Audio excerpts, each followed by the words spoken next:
Hello guys, तो आज हम ड्रॉ करने वाले हैं गौतम बुद्ध। तो चलिए वीडियो को शुरू करते हैं।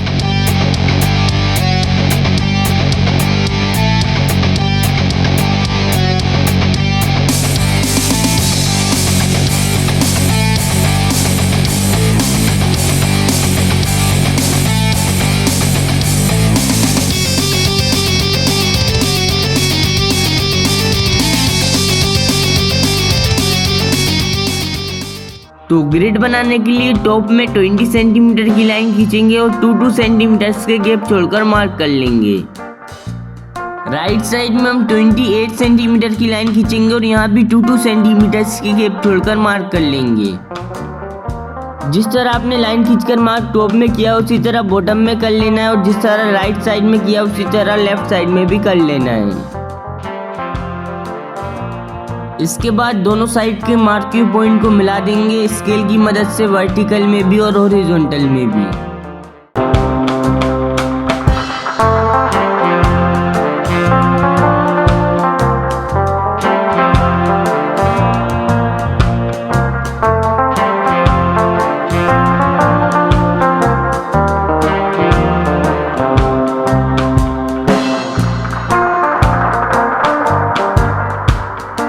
अब हम ग्रिड पर नंबरिंग कर रहे हैं, आपको भी कर लेना है। अगर आपके 10 बॉक्स हॉरिजॉन्टल में एंड 14 बॉक्स वर्टिकल में बन गए हो तो आपकी ग्रिड बन चुकी है। अब हम सबसे पहले आउटलाइन बनाना इस बॉक्स से स्टार्ट करेंगे। तो ये बॉक्स 3rd कॉलम और 8th रो में है, इसी को हमको पेपर पर भी देख लेना है। तो पेपर पर भी देख लेते हैं 3rd कॉलम और 8th रो। तो आउटलाइन बनाना हम यहाँ से स्टार्ट करेंगे। अब मेरे साथ साथ ड्रॉ करो, मिलते हैं वीडियो के एंड में।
हमारी आउटलाइन कंप्लीट हो चुकी है। अगर आपकी आउटलाइन बन गई हो तो कमेंट में बताएं, और अभी आर्ट कंपटीशन चल रहा है तो पार्टिसिपेट जरूर करें। तो मिलते हैं नेक्स्ट वीडियो में, तब तक के लिए जय हिंद।